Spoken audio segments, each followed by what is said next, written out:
Jesus, amém? Amém, Louvado seja o nome do Senhor. Abre para mim, por favor, você bem breve. Já recebi muito de Deus nesse lugar. Neemias, no seu capítulo de número 6. Eita, Em nome de glória! Jesus. Glória!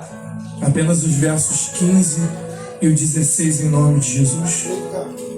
Verdadeiramente, meu amigo presbítero Vitor, servimos a um Deus que vê e que ouve. Louvado seja o nome do nosso Senhor. Neemias, no seu capítulo de número 6, faremos leituras apenas do verso 15 e o verso 16 em nome de Jesus. Louvado seja o nome do nosso Senhor. Assim como estive falando com o pastor José, que prova que mudaram a escala da minha folga, e como eu trabalho com produção, todo o trabalho de ontem ficou para hoje. Então, se tivesse muita coisa para fazer hoje, com certeza não ia conseguir estar aqui, mas louvado seja Deus, que hoje foi um dia bastante tranquilo. Até me admirei, falei, Deus, o Senhor está na casa, o Senhor está no controle de tudo, porque para estar desse jeito aqui só o Senhor mesmo. Mas estamos aqui para cumprir com a palavra. Louvado seja o nome do nosso Senhor, e para partilhar com os irmãos aquilo que Deus ele já tem falado no meu coração. Os que encontraram, digam amém. Amém! Louvado seja Deus. Vou estar lendo o verso 15, que vai nos dizer assim: acabou-se, pois, o muro aos 25 do mês de Elul, em 52 dias. E sucedeu que, ouvindo todos os nossos inimigos, todos os povos que havia em redor de nós temeram e abateram-se muito a seus próprios olhos, porque reconheceram que o nosso Senhor fizera esta obra. Repito, acabou-se, pois, o muro aos 25 do mês de Elul, em 52 dias. E sucedeu que, ouvindo todos os nossos inimigos, todos os povos que haviam em redor de nós temeram e abateram-se muito a seus próprios olhos. Deus viesse a perdoar os pecados de Israel, ainda assim Israel insistia em pecar contra Deus. Por mais que Deus levantasse profetas para pregar contra o pecado de Israel, Israel ainda assim insistia em pregar e pecar contra Deus. Aí chega um determinado momento em que Deus vai levantar uma nação por nome de Babilônia. Deus vai permitir que essa nação leve Israel em cativo durante 70 anos. 3 invasões acontecem em Jerusalém. Na primeira, como é relatado em Daniel, os jovens da nobreza real de Israel são levados para o palácio do rei. Na segunda, cerca de 7.000 homens, trabalhadores de todos os artifícios, são levados para a Babilônia também. E na terceira, Jerusalém é destruída. Seus muros são derrubados, seus portões queimados. E os poucos que restaram em Jerusalém agora vivem em miséria. Mas eu louvo ao nosso Deus, porque quando há um verdadeiro arrependimento, Deus ele muda a sentença. Deus ele muda o decreto. Quando há um verdadeiro arrependimento. E Deus ele vai falar por intermédio de Jeremias que ia chegar um momento, em Jeremias 29, que ia chegar um momento que, passado esses 70 anos, Deus traria Israel de volta. Aleluia, Deus! E ele vai dizer em Jeremias 29, olha, Jeremias, passado esse tempo eu vou trazer o meu povo de volta a este mesmo lugar, porque eu sei o pensamento que eu tenho deles. E não é pensamento de mal. Entenda uma coisa: Deus não tem prazer nenhum em ver uma alma ou alguém destruído. Deus não tem prazer nenhum em ver alguém abatido, derrotado, não. Deus quer ver alguém em plena condição. Só que pela desobediência, Deus ele permitiu Israel passar por aquilo. E ele vai continuar dizendo no capítulo 29, eu sei o pensamento que eu tenho de vós, pensamentos de paz e não de mal, para dar para vocês o fim que vocês merecem, ou o fim que vocês esperam. Louvado seja o nome do Senhor. Mas para que vocês tenham esse fim, vocês vão me invocar, vocês vão orar a mim e eu vou responder a vocês. Vocês vão me buscar e vão me achar. Pega isso daqui, por favor, porque isso nos dias de hoje tem se perdido. Muitos buscam, mas mas não acham. Meu Senhor. E por que não, diácono Juan? Porque não buscam de verdadeiro coração. Meu Senhor. Eu tenho Aleluia. conversado bastante com o presbítero Vitor, falou: Vitor, há muitos lugares em que Deus nos leva, que são lugares repletos de coisas, são lugares formosos à vista, mas é custoso sentir a presença de Deus. Vemos templos saturados, até mesmo de pessoas. Faltam lugares para as pessoas sentarem, mas a presença de Deus não está lá. E por que não está? Porque a casa está cheia, mas a alma não foi derramada para buscar a presença dele. O templo está inflado, mas não tem verdadeiros adoradores que adorem a ele em espírito e em verdade. E ele vai concluir no verso 13 em Jeremias dizendo: vocês vão me buscar e me achar quando me buscarem de verdadeiro coração. O tempo passa, para nós entrarmos em Neemias, o tempo passa e Deus levanta um libertador para o povo, assim como nos tempos passados. Deus vai levantar um homem por nome de Ciro. Esse homem vai conquistar a Babilônia, e por um decreto da parte de Deus ele vai determinar para o povo: olha, voltem para a terra de vocês e façam um templo ao vosso Deus. Você vai ver isso relatado em Êxodos. O povo voltando para Jerusalém e edificando um templo, não na mesma proporção do templo de Salomão, mas um templo que veria a glória do Senhor de igual forma, de igual maneira.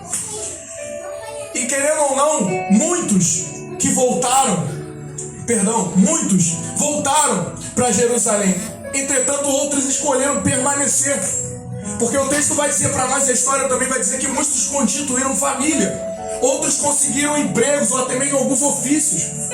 E agora entramos em Neemias. Louvado seja o nome do Senhor.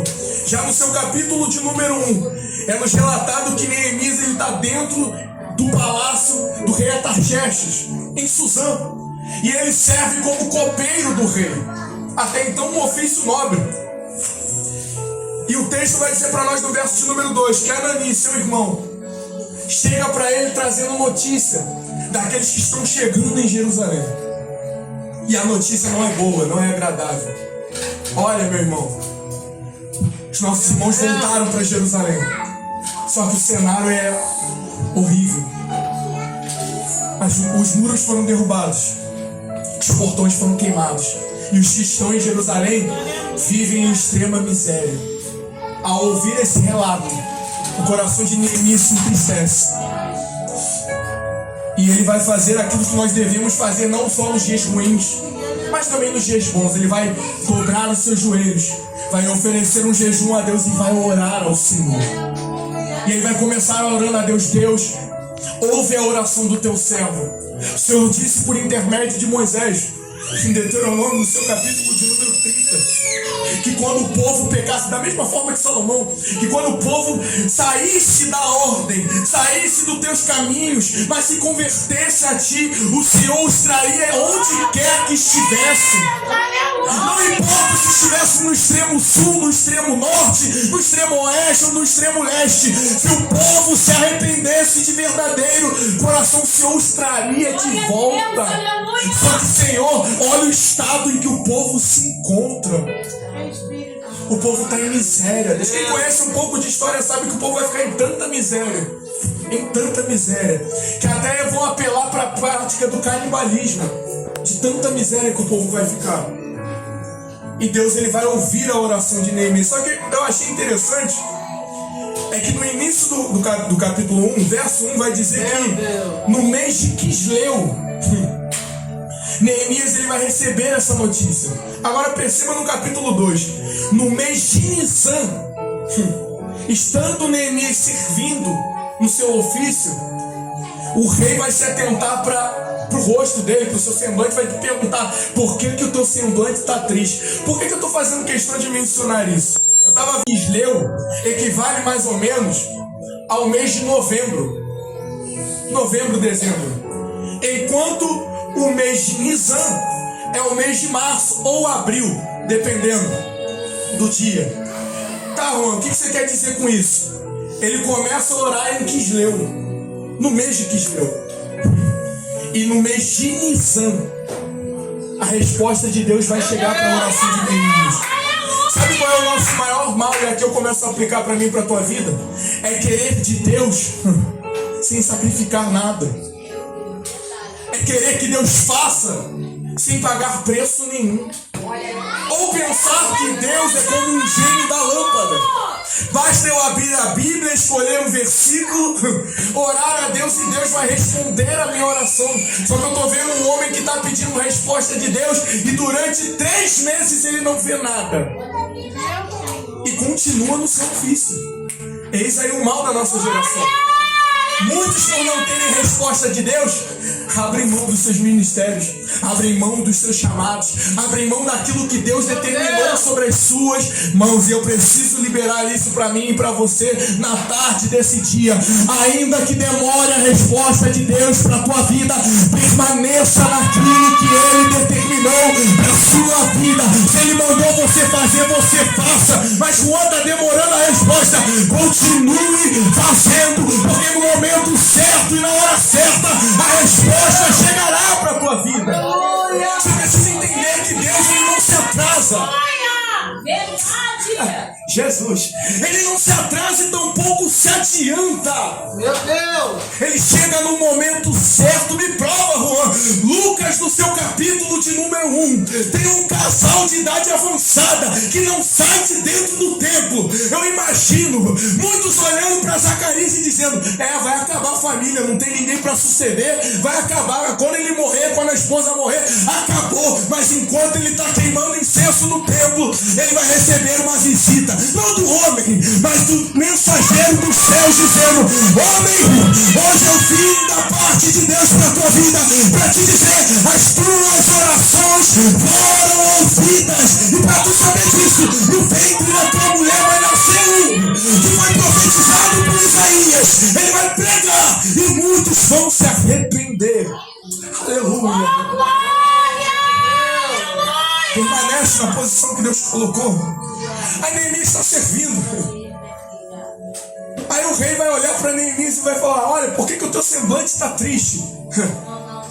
Como eu poderia me alegrar, ó rei, sabendo o estado que os meus irmãos estão? Isso me choca, ainda mais nos dias de hoje, porque tem muita gente que se alegra com a desgraça alheia. Isso me choca muito.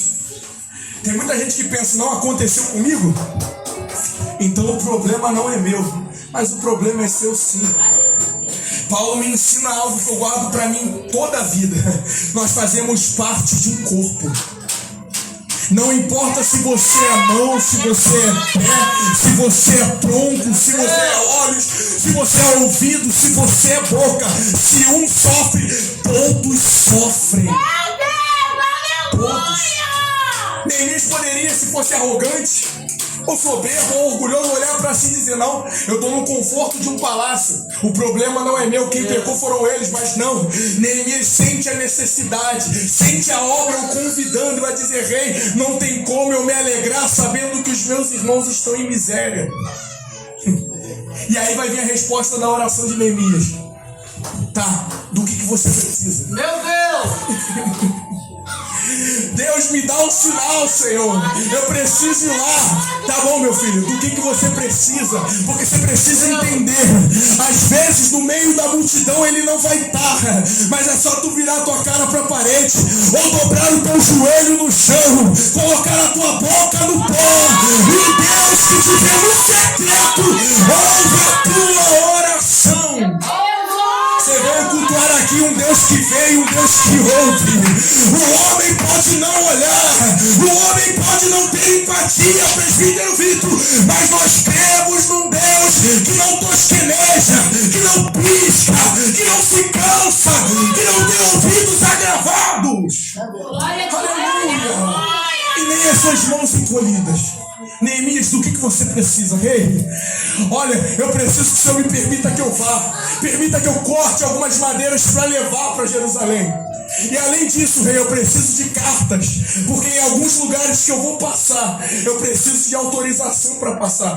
Tá bom, meu filho, quanto tempo vai durar a obra? Isso aqui vai mexer comigo. Neemias, ele até vai dar um prazo determinado. Só que nós vamos ver, estudando um pouco mais, que essa obra ela vai demorar mais tempo. Louvado seja o nome do Senhor. E o rei vai permitir Neemias, vai permitir que até mesmo uma companhia de soldados levem ele até Jerusalém. E pega isso daqui, por favor. No capítulo de número 2, se não me falha a memória, a partir do verso 11, Neemias ele chega em Jerusalém. E ele vai começar a passear para ver o nível do desastre que aconteceu em Jerusalém. E o texto vai dizer para nós que ele não vai declarar nada a ninguém, ele só vai começar a andar. Isso mexe comigo. Eu estava no trabalho pensando nisso.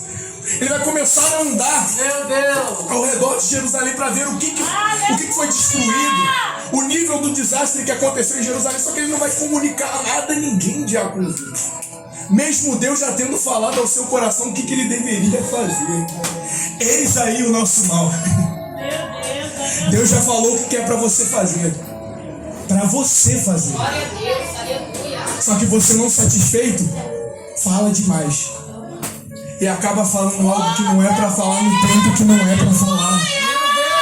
E agora eu preciso falar isso daqui, porque o texto em si, até o capítulo de número 6, vai tratar acerca de reforma. E não sei se você já tiveram uma experiência, ou conhece alguém que trabalha na área. Antes de você construir qualquer coisa, você precisa analisar o terreno. Você não constrói nem reconstrói nada sem antes analisar o terreno. Estive lembrando, vindo pra cá, um período de 1 ano que estive trabalhando em Manguinhos. E no meu trabalho, na empresa que eu fazia parte, eles trabalhavam muito com construção de laboratórios. E em um determinado momento, separaram um lugar para construir um laboratório e chamaram a retroescavadeira para nivelar o terreno. E o homem da retroescavadeira passando, como se não houvesse amanhã. Até um determinado momento que ele achou um fio, que não era para ele achar, e não era para estar ali. Esse fio acabou sendo arrebentado. E toda a parte elétrica da Fiocruz foi destruída por um tempo. Chamaram o pessoal da manutenção, consertaram o mais rápido possível e foi resolvido o problema. E eu quero destacar isso aqui porque antes de Deus começar um projeto, antes de Deus começar a fazer algo na minha e na tua vida, o terreno precisa ser analisado. Pega isso daqui, por favor. Antes de Deus construir algo na tua vida, Deus primeiro precisa nos analisar. Ele precisa nos examinar por completo para ver se há algo que precisa ser retirado. Não tem como começar uma obra no meio de entulhos. Meu Deus do céu. Meu Deus. Tudo bem, o terreno é analisado. Agora, ele já sabe o que fazer. E o texto vai dizer para nós no final do capítulo 2 que Sanbalate e Tobias, eles vão olhar que vai começar uma obra e eles vão começar a desprezar a obra. Porque, como eu te disse, nem todos se compadecem de uma desgraça alheia. Nem todos. E tampouco alguns vão se alegrar quando alguém está se levantando. Quando uma cidade está prestes a ser reerguida. Nem todos vão compactuar com isso. Tem gente que prefere você no seu estado atual do que ver você exaltado, ver você num estágio melhor. Tem gente assim. E enquanto Jerusalém está destruída, enquanto a fama de cidade rebelde prevalece, está tudo certo. Mas Deus disse que viria dias em que eles voltariam para a cidade. Deus disse que haveria dias em que essa cidade que foi destruída estaria de pé de novo. Eita, Jesus, Meu Deus do céu. E agora vai começar o processo de reconstrução. E quando esse processo começa, como eu disse, toda obra, você primeiro analisa o terreno e depois que é analisado tudo, visto os riscos, você começa a trabalhar. E você não começa a levantar muros, alicerces do dia para a noite. Você primeiro monta a estrutura, daquele jeito. E agora esses homens, Sanbalate, Tobias, Gesem, eles vão olhar para aquilo e vão dizer: o que esses homens pensam que estão fazendo? Qual é o intento deles em fazer essa obra? Não vai adiantar de nada. Ainda que eles levantem, vai vir uma raposa ou algum animal silvestre e vai derrubar isso aí. Entenda, nem todo mundo vai apoiar o projeto. Jesus. Nem todo mundo vai acreditar no sonho. Verdade, Deus. Aleluia. Nem todo mundo vai estender a mão para ajudar. Verdade. Mas eu louvo ao nosso Meu Deus, Deus! que como Paulo escreve em Filipenses 1, Glória, glória. aquele que começa a boa obra, Glória! ele é fiel para aperfeiçoá-la até o final. Aí o texto vai dizer para nós, tá os homens trabalhando, pega esse detalhe aqui por favor, tá os homens trabalhando, não tem muros ao redor da cidade, então os homens eles estão, como foi falado aqui de maneira bela, eles têm que estar atentos a qualquer possível ataque. Aí o texto vai dizer para nós que ao mesmo tempo que eles estão trabalhando, cada um tá com uma na sua cintura, tá com uma espada. E há também quem estava com lanças. E há também quem estava com, louvado seja o nome do Senhor, uma trombeta, para caso viesse um ataque, avisar para que o povo parasse de trabalhar e fosse pelejar. Entenda, na obra é assim mesmo. Haverá momentos que você vai estar trabalhando, mas vai ter momentos que você vai ter que largar o material de trabalho e vai ter que pelejar, porque o teu inimigo ele não cessa. Teu inimigo não tem pudor. Ele não vai respeitar o teu momento de cansaço. Não, ao contrário, ele vai aproveitar o teu momento de cansaço para tentar te atacar. É por isso que você não pode estar desguarnecido. É por isso que a espada ela tem que estar na tua mão 24 horas. Porque tu não sabe o momento em que o ladrão há de vir. Tu não sabe o momento em que Satanás vai pedir a tua alma. Tu não sabe o momento em que ele vai tentar fazer algo contra a tua vida. Você não sabe. É verdade. Só que eu louvo ao nosso Deus que assim como as trombetas eram tocadas, Deus avisa. Deus usa os seus profetas, seus homens e mulheres, ele avisa. Ele faz a trombeta soar para que a igreja fique atenta. Aí eu lembro, sem fugir do que prego, sem copiar a mensagem também. Tive ouvindo meu amigo presbítero Vitor no sábado passado.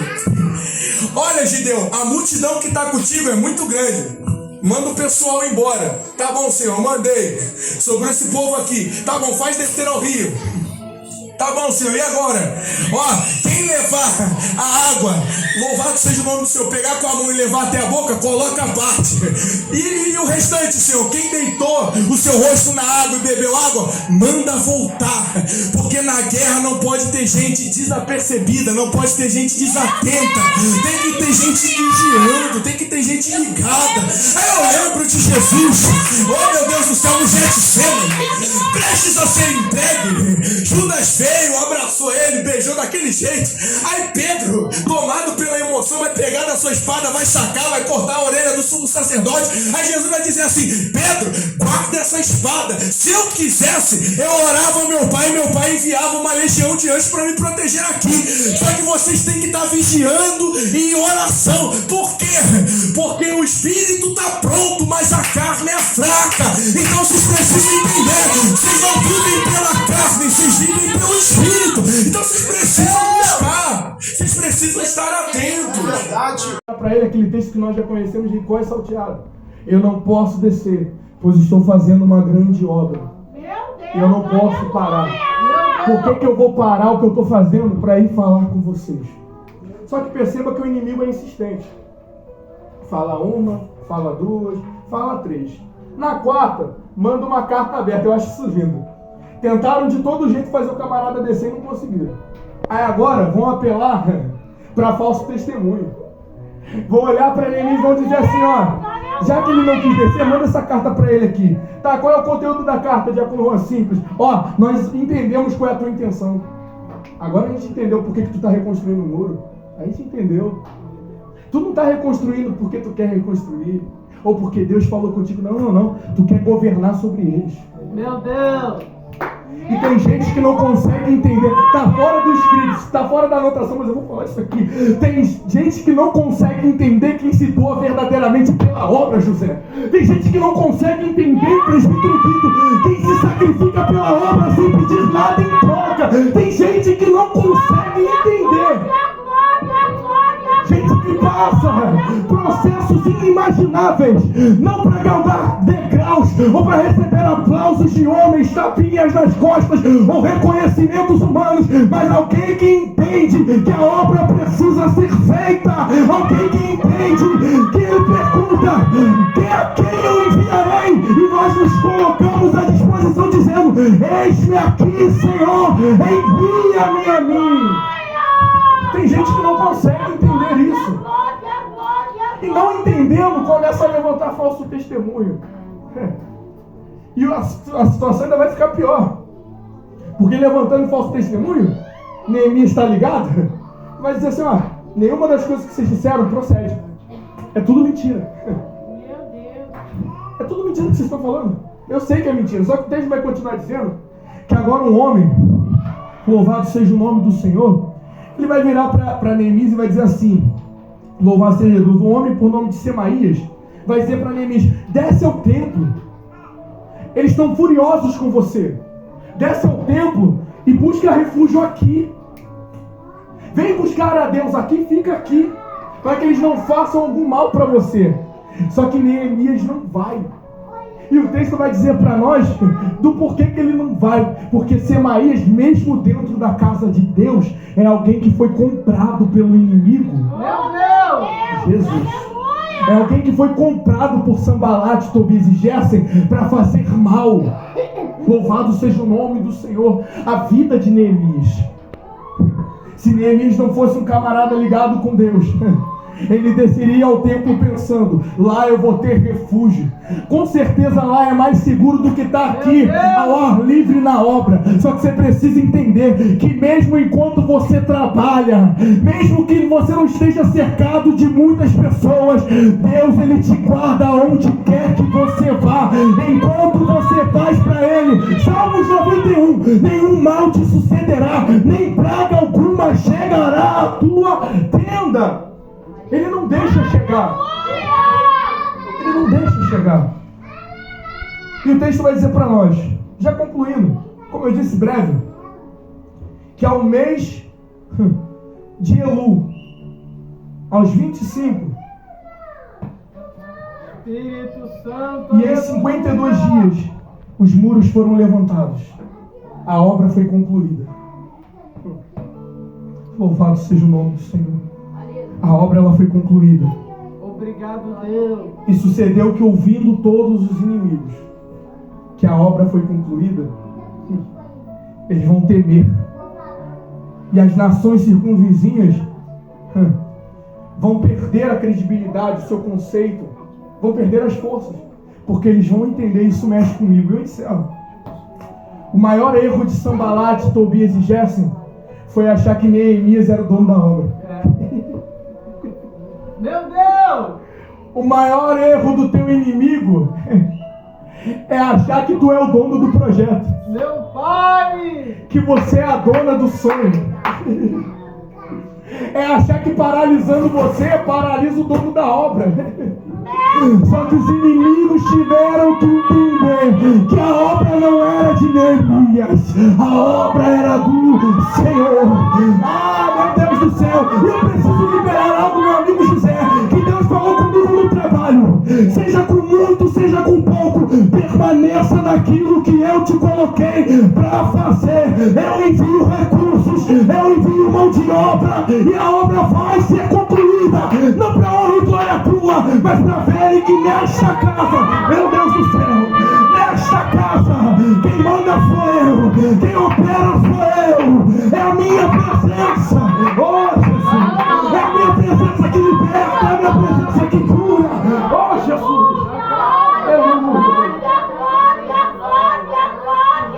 eu estive colocando até mesmo esses dias na minha rede social, estive pregando em uma igreja. Eu falei: Deus, como eu queria, Pai, alguém para me acompanhar. Mas ao mesmo tempo que ministrava a palavra, Deus falou comigo: mesmo sem apoio, mesmo sem ajuda, mesmo com pouca força, a obra não pode parar. Eu vou repetir isso daqui. Mesmo que muitos não te ajudem, mesmo que muitos não estendam a mão para você, mesmo que muitos não acreditem no projeto, a obra não pode parar, porque a obra não é tua, o sonho não é teu, a obra é de Deus. Aleluia. Oh, Jesus.